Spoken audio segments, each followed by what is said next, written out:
ایک نبی آنے والا ہے اور وہ خاتم الانبیاء ہوں گے، اور ان کے اور حضرت عیسیٰ کے مابین کم ہی زمانہ ہوگا۔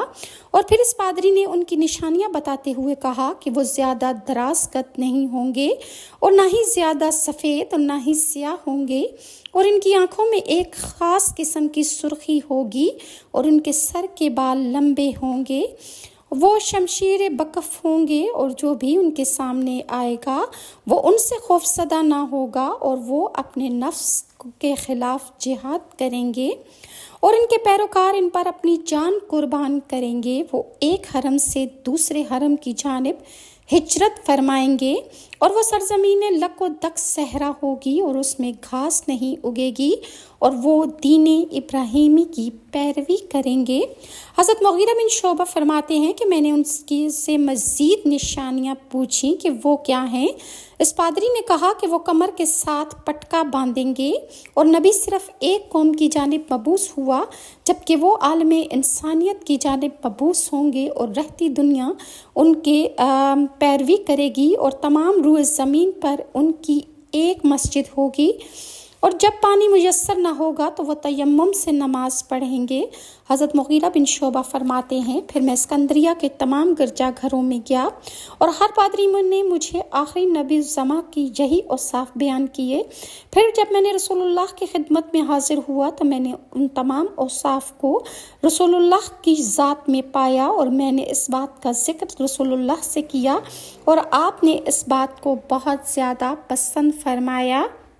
اسی طرح ایک بھیڑیے نے رسول اللہ صلی اللہ علیہ وآلہ وسلم کی نبوت کی گواہی کس طرح دی، میں آپ کے ساتھ شیئر کرتی ہوں کہ حضرت ابو سعید خضرمی فرماتے ہیں کہ قبیلہ اسلم کا ایک شخص اپنی بکریوں کے ساتھ تھا، اور ان بکریوں کو وہ ذوالحلیفہ کے میدان میں چرا رہا تھا۔ ان بکریوں پر ایک بھیڑیا ٹوٹ پڑا، اور وہ شخص چلایا اور پتھر مار کر اپنی بکری اس بھیڑیے سے چھڑا لی۔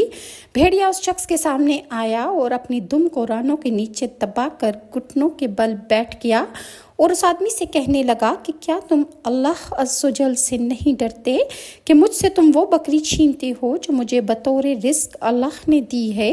اس شخص نے کہا واللہ میں نے ایسی بات پہلے نہیں کبھی سنی۔ وہ بھیڑیا بولا تم کس لیے حیران ہوتے ہو؟ وہ شخص بولا میں بھیڑیے کو یوں کلام کرتے دیکھ کر حیران ہوا کہ بھیڑیا کس طرح باتیں کر رہا ہے۔ بھیڑیا نے کہا کہ تم نے اس سے زیادہ عجیب بات کو چھوڑ دیا، اور دیکھو وہ رسول اللہ صلی اللہ علیہ وآلہ وسلم ہیں جو پتھریلی زمینوں کے درمیان کھجوروں کے باغ میں لوگوں سے گزری ہوئی باتیں بیان کرتے ہیں جو لوگ نہیں جانتے، اور جو آنے والی باتیں ہیں وہ بھی رسول اللہ صلی اللہ علیہ وسلم لوگوں سے بیان کرتے ہیں، اور تم یہاں اپنی بکری کے پیچھے پڑے ہو۔ اس شخص نے بھیڑیے کا کلام سنا تو اپنی بکریوں کو جمع کیا اور انصار کے گاؤں قبا میں لایا اور رسول اللہ صلی اللہ علیہ وسلم کے متعلق دریافت کیا۔ پھر اس نے رسول اللہ صلی اللہ علیہ وسلم کو حضرت ابو ایوب انصاری کے مکان پر پایا، اور اس نے آپ کی خدمت میں حاضر ہو کر بھیڑیے کی بات بتائی۔ رسول اللہ نے ارشاد فرمایا اس بھیڑیے نے سچ کہا، اور تم عشاء کے وقت آنا اور یہ بات سب لوگوں کو بتانا۔ وہ شخص عشاء کے وقت آیا اور اس وقت سب لوگ جمع تھے۔ اس شخص نے بھیڑیے کی بات سب سے بیان کی۔ رسول اللہ نے اس بات کی سننے کے بعد 3 مرتبہ فرمایا یہ سچ کہتا ہے اور قیامت سے پہلے ایسے عجائبات ہوں گے۔ قسم ہے اس ذات کی کہ جس کے قبضے میں میری جان ہے، قریب ہے کہ تم میں سے ایک شخص شام یا صبح کو اپنے متعلقین سے غائب ہوگا، اور پھر اس کا کوڑا یا اس کی چھری یا اس کا جوتا اسے واقعہ کی اسے خبر دے گا، یعنی بے زبان چیزیں قیامت کے نزدیک باتیں کرنے لگیں گی۔ جو اس کے متعلقین نے اس کے بعد کیا ہوگا وہ ساری خبریں اس کو بے جان چیزیں اس کی اطلاع دیا کریں گی۔ سالم بن ابی جعد فرماتے ہیں کہ رسول اللہ نے 2 لوگوں کو کسی کام سے بھیجنا چاہا تو انہوں نے عرض کیا یا رسول اللہ ہمارے پاس کوئی ایسی چیز نہیں جسے ہم اپنا توشہ بنائے۔ رسول اللہ نے فرمایا تم دونوں میرے پاس ایک مشک لاؤ۔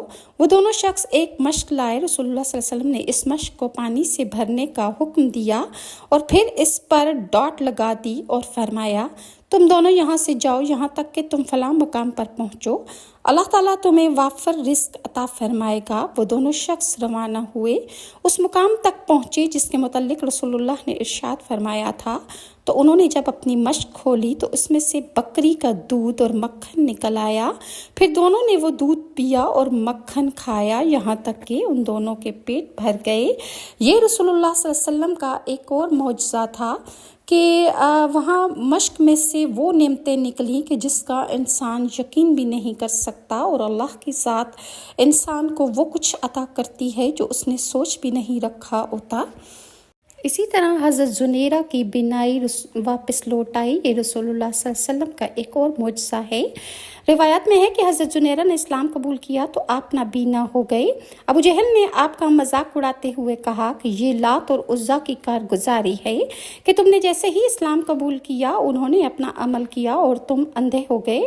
حضرت زنیرہ نے ابو جہل کی بات سنی تو فرمایا، لات اور عزا کو اپنی عبادت کرنے اور نہ کرنے والے کی کیا خبر، وہ تو محض تقدیر خداوندی ہے کہ اللہ کا حکم تھا اور میرے ساتھ ایسا ہو گیا، اور میرا رب مجھے دوبارہ بینائی عطا کرنے پر قادر ہے۔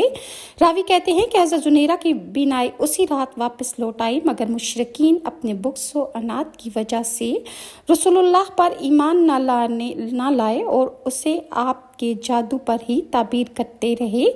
اور حضرت انس بن مالک سے روایت ہے، فرماتے ہیں کہ رسول اللہ نے فرمایا، ایک دن میں بیٹھا ہوا تھا، اس دوران جبرائیل تشریف لائے اور انہوں نے میری پیٹھ پر ہاتھ مارا اور میں اٹھ کر ایک درخت کے پاس آ گیا جس پر پرندے گھونسلے کی مانند دو چیزیں رکھی ہوئی تھیں۔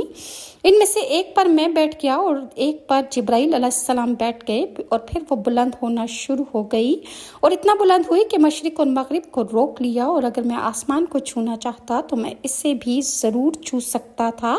پھر میں نے اپنی نگاہ پھیر رہا تھا اور جبرائیل کی طرف دیکھ رہا تھا، وہ ایسے معلوم ہوتے تھے کہ گویا ایک فرش ہے جو ملا ہوا ہے۔ میں نے اللہ تعالیٰ کے متعلق اس کی فضیلت کی وجہ سے پہچانا اور میرے لیے آسمان کا دروازہ کھولا گیا۔ میں نے ایک نور عظیم دیکھا اور اس طرف پر پردہ پڑا ہوا تھا اور جھالر موتی اور یاقوت کی تھی۔ پھر اللہ تعالیٰ نے مجھے جو وحی کرنا چاہی وہ کی۔ اور حضرت خباب بن الارت فرماتے ہیں کہ رسول اللہ کے پاس آیا اور آپ اس وقت خانہ کعبہ کے سائے میں چادر اوڑھے کھڑے تھے۔ میں نے اس وقت دشمنان اسلام کی اذیت کے پیش نظر عرض کیا، اے اللہ کے رسول، آپ ہمارے لیے اللہ سے دعا نہیں فرماتے؟ میری یہ بات سن کر رسول اللہ بیٹھ گئے اور آپ کا چہرہ انور سرخ ہو گیا، اور آپ نے فرمایا، تم سے پہلے لوگ ایسے بھی تھے کہ جن کے جسموں سے لوہے کی کنگھیوں کے ذریعے ہڈیوں پر سے گوشت سونتا چھیلا جاتا تھا، مگر یہ تکلیف بھی ان کو اپنے دین اور عقیدوں سے برگشتہ نہ کر سکی، اور بعض کے سروں پر آرا چلایا جاتا اور ان کو دو حصوں میں تقسیم کر دیا جاتا تھا، مگر یہ اذیت بھی ان کو ان کے مذہب اور مسلک سے پھیر نہ سکی۔ مجھے اپنے رب سے امید ہے کہ وہ اس دین کو اس طرح نافذ اور کلی طور پر نافذ فرما دے گا کہ ایک شخص ثنا سے حضر موت تک سوار ہو کر چلے گا اور اس کو اللہ تعالیٰ کے سوا کسی کا بھی نہیں ڈر ہوگا۔ یہ تھے رسول اللہ صلی اللہ علیہ وسلم کے معجزات، اور انشاءاللہ میں آپ کے ساتھ نیکسٹ ویڈیو میں مزید معجزات رسول اللہ شیئر کروں گی، اور اگر آپ کو میرے ویڈیوز اچھی لگتی ہیں تو کائنڈلی لائک اور سبسکرائب ضرور کیجیے۔ نیکسٹ ویڈیو تک کے لیے ناز کو اجازت دیجیے۔ اللہ حافظ۔